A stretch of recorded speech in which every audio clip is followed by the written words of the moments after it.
আসসালামু আলাইকুম বন্ধুরা, আজকে একটা মূল্যবান কথা কবে আপনারা শুনবেন। যারা আওয়ামী লীগ করেন তাদের প্রতি বেশি অনুরোধ করে বলেছি শুনবেন। যারা দেশের সুশীল সমাজ রাজনীতিবিদ আছেন, বুদ্ধিজীবী আছেন, একটু দয়া করে শুনবেন। আমার যদি ভুলে আমাকে ধরে দিবেন। দেখেন, আমি একজন ক্ষুদ্র মানুষ, আমি মানুষ হিসাবে আমার কথা বলার অধিকার আছে। এই বাংলাদেশটা ধ্বংস করছে কেটা জানেন? ভারত ধ্বংস করা নয়, ধ্বংস করেছে মোদি। দেখেন, আপনার মাথা ব্যথা হবে, মাথা কাইটা লওয়া যাবে না, চিকিৎসা করতে হবে। ভারতকে আমি দোষী নেই, আমি দোষী মোদির শাসনকে। শুধু মোদি বাংলাদেশের বিএনপি জামাত বাংলাদেশ ধ্বংস করে নাই, ধ্বংস করেছে তার সাথে আওয়ামী লীগ শুদ্ধা মোদির শেষ করেছে। তার কিভাবে করেছে আমি অক্ষর অক্ষর দেখা দিছি। এই বাংলাদেশে ইসলাম ধ্বংস করার এক নাম্বার ষড়যন্ত্র হলো মোদি। মোদির কারণে ইসলাম বাংলাদেশের জঙ্গি মাদ্রাসায় কত কিছু নাটক সাজাচ্ছে মোদির কারণে। এই বাংলাদেশের ভিতরে যারা রাজনীতি হানাহানি, বিএনপি জামায়াত আওয়ামী লীগ সবাই বাংলাদেশে মোটামুটি একটা ভালো একটা মিলে ছিল, ভালো একটা মহব্বত ছিল, পাট পরিবর্তন হতো রাজনীতিক নির্বাচনের মাধ্যমে। সেই বাংলাদেশের নির্বাচনটা ধ্বংস করছে শুধু এই মোদি প্রশাসন আর মোদি। কিন্তু ভারতকে আবার বলি, ভারতকে আমি দোষী নাই, এই মোদি ধ্বংস করেছে। বাংলাদেশের ভিতরে রাজনীতির ভিতরে যত হানাহানি সৃষ্টি করা আছে সম্পূর্ণ মোদি এবং মোদির প্রশাসন করেছে। তারপরে দেখেন, এই আওয়ামী লীগকে দুঃসাহস কে দিয়েছে? মোদি দিয়েছে, মোদির প্রশাসন দিয়েছে। দেওয়ার কারণে আমাদের বাংলাদেশের গণতন্ত্র তুলমূলে ধ্বংস হয়েছে। এর ধ্বংস করার পিছনে এক নম্বর মোদি, মোদির প্রশাসন, এর থেকে কোনো সন্দেহ নয়। আমাদের এই বাংলাদেশে হানাহানি কাটাকাটি মারামারি যত আছে, এই ভোটের অধিকার আমাদের যে হয়রান করেছে একমাত্র মোদি করেছে। মোদি আমাদের সর্বত থেকে ক্ষতিকার, বাংলাদেশের কোনো উপকার মোদি আমাদের করে নাই। তার প্রমাণ আমি হাতে গজে দিচ্ছি।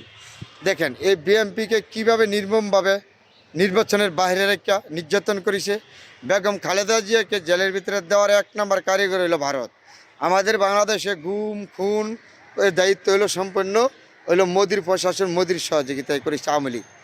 তারপরে দেখেন, এদেশে ইসলাম ধ্বংস করার এক নম্বর ষড়যন্ত্র মোদির কারণে, মোদির প্রশাসনের কারণে আমাদের বাংলাদেশের ইসলাম এইভাবে ধ্বংস হয়েছে। মানুষকে জঙ্গি মঙ্গি বানায়, নাটক মাটক বানায়া বাংলাদেশের প্রশাসনের সাথে মিল্লা আমাদের বাংলাদেশের এই ধর্মপান মানুষদের মাধ্যমে হিন্দু বৌদ্ধ খ্রিস্টান আমরা একতা ছিলাম। এর ভিতরে হানাহানি সৃষ্টি করেছে মোদি এবং মোদির প্রশাসন। কিন্তু আমাদের বাংলাদেশের কোনোটাই উপকার করে নাই।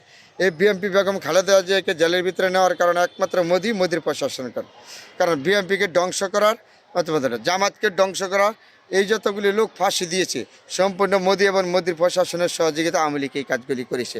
আওয়ামী লীগকে দুঃসাহস দিয়েছে, এদেশে গণতন্ত্র প্রতিষ্ঠানগুলি ধ্বংস করেছে আওয়ামী লীগ শুধু মোদির সহযোগিতা নিয়ে, মোদির প্রশাসন নিয়ে।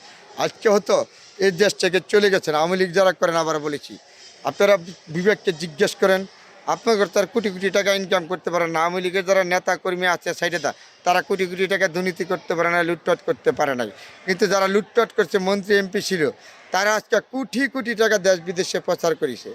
আমি ছোটো মুখে যেই সমস্ত টাকা ভারতে কলিকাতা আওয়ামী লীগ নেতাকর্মীরা প্রচার করেছে এখনও আছে, তারা আপনারা চিন্তা করেন, আপনারা বাংলাদেশে যারা আওয়ামী লীগ করেন তারা ভাত খাইতে ভাত পান না, মায়ের খাইতেছেন, পিটানি খাইতেছেন, জেল খাইতেছেন, হাজতেছেন। আর তারা যারা মন্ত্রী এমপি ছিল লুটপাটকারী, তারা আজকে বিদেশে বৈশা আনন্দ ফুর্তি করে, কোটি কোটি টাকা তারা খরচ করে। কোথায় থেকে করে? আমাদের আওয়ামী লীগের কাছে আমি প্রশ্ন রাখলাম।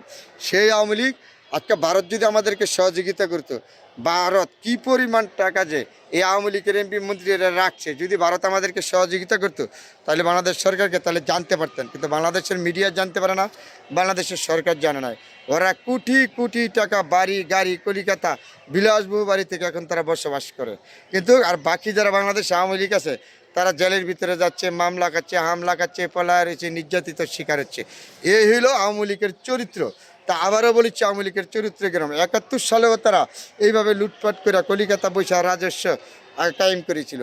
তো এইবার আবার 24 পরে সেই আওয়ামী লীগের নেতাকর্মীরা আবার এই কলিকাতা বৈশা রাজস্ব কায়েম করতেছে, কোটি কোটি টাকা বাংলাদেশ থেকে প্রচার করে নিয়ে এদেশ থেকে নিয়ে যাওয়া। কিন্তু ইন্ডিয়ার সরকার আপনাকে কখনো হেল্প করবে না, বাংলাদেশের সাংবাদিককে হেল্প করবে না। কোটি কোটি টাকা আওয়ামী লীগের আছে বর্তমানের সময়। এখন কলিকাতা তারা বৈশাখ বিলাসবহুল জায়গার মাঝে তাদের আওয়ামী লীগের চরিত্র এটা, আওয়ামী লীগের রাজনীতিক চরিত্র, আওয়ামী লীগের জন্মের পরে ইতিহাস এটা। 71-এ তারা এইভাবে লুটপাট করে এই দেশ থেকে টাকা নিয়ে কলিকাতা বৈশা খাচ্ছে, এখনও আবার খাচ্ছে বৈশা। এটা হলো আওয়ামী লীগের চরিত্র পূর্বের থেকে। আর বাকি যারা আওয়ামী লীগ বাংলাদেশে আছে তারা রাস্তাঘাটে মার হামলা মামলা নির্যাতন এইভাবে শিকার হচ্ছে। এই হলো আওয়ামী লীগের চরিত্র। যারা আওয়ামী লীগ করেন আপনাদের বিবেককে জিজ্ঞেস করেন আপনারা কী হালে আছেন, কীভাবে যান নেতাকর্মীরা। আপনারা রাস্তাঘাটের মিছিল নীতি সারা জীবন করছেন আওয়ামী লীগের পক্ষে, কিন্তু আপনারা লুটপাট করেন নাই। লুটপাট করেছে এমপি মন্ত্রী যারা আছে তারা। তা আপনারা তো সাধারণ মানুষ, আপনারা তো খালি একটা ভোট দেওয়ার মালিক ছিলেন। এটা বাকি আওয়ামী লীগের আজকে অবস্থা দেখেন বাংলাদেশে কত কষ্ট, তারা জেল জুলুম হাজত মামলা দিয়ে নির্যাতিত আছে। আর যারা লুটপাটকারী আওয়ামী লীগ বাড়ি গাড়ি করে কলিকাতা ইন্ডিয়া বিভিন্ন জায়গা দিল্লি থেকে লন্ডন ইউরোপিয়ান দেশে তারা বসবাস করতেছে। এই দেশ বাংলাদেশের টাকা লুটপাট করে নিয়ে। আর বাকি আওয়ামী লীগ এই দেশে রাস্তাঘাটে কান্নাকাটি করে, জেলের ভিতরে কান্নাকাটি করে, নির্যাতন করে, নির্যাতনের মধ্যে আছে, কত কষ্ট আছে। আর যেন আমি আজকে বলছি কেন আওয়ামী লীগ যারা করেন আপনাদের বিবেককে জিজ্ঞেস করেন এই দলটা যে করেন দলটা যে আপনাদের কতটুকু উপকার। এই বিপদের সময় আপনারা করে ভালায় দিয়ে চলে গিয়েছে। আজকে আপনারা জেলের ভিতরে আছেন, মামলা আছেন, হামলা আছেন, আপনাদের বিভিন্ন জায়গায় নির্যাতিত হইতেছে, আপনার পরিবার নির্যাতন হয়েছে। কেন হচ্ছে? আর আওয়ামী লীগ যে রাজস্ব কায়েম করে কোটি কোটি টাকা নিয়ে দেশ বিদেশে পয়সা রাজস্ব কায়েম করতেছে। আর বাকি নেতাকর্মীরা আজকে তো রাস্তাঘাটে নির্যাতিত শিকার হচ্ছেন। তাহলে অনেকগুলি কথা বলেছি, যারা আওয়ামী লীগ করেন তাদের প্রতি অনুরোধ কথাগুলি শোনার জন্য আপনারা বিবেককে দিয়ে জিজ্ঞেস করেন আপনারা কোন ধরনের আওয়ামী লীগ করছেন, কারো ধরনের। অনেকগুলি কথা বলেছি আমার কথা হিসাবে। কারণ এই দেশ আমাদের বাংলাদেশ, আমাদের সবার দেশ। এই দেশকে আমি ভালোবাসি, দেশের প্রতি আমি কথা বলবো। আমি একজন নাগরিক হিসাবে আমার কথা করার অধিকার, এর জন্য আমি কথা বলবো। এই দেশ আমাদের সুন্দর দেশ, সোনার বাংলাদেশ পতাকা। এই দেশ ধ্বংস করার একমাত্র হাতিয়ার হলো মোদি এবং মোদির প্রশাসন। আবারও বলেছি ভবিষ্যতে আর কোনো দিন সুযোগ পাবে না। কতটি ঘটনা আছে, মোদিকে কখন আর এই সুযোগ দেওয়া যাবে না। কিন্তু মাথা ব্যথা হলে মাথা কাইটা লওয়া যাবে না। ভারতকে আমি দোষী না, একটা রাষ্ট্র। সেই রাষ্ট্র যারা পরিচালনা করে তারা হয়তো দূষিত হতে পারে, রাষ্ট্র কোনো দিন দোষ করে নাই।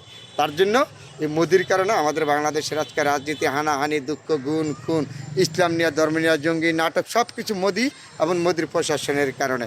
যারা আপনি ভারতের কোনো লোক শোনেন আমার কথাটার পারলে জবাব দিয়ে দিন, সবার প্রতি অনুরোধ করে বলেছি।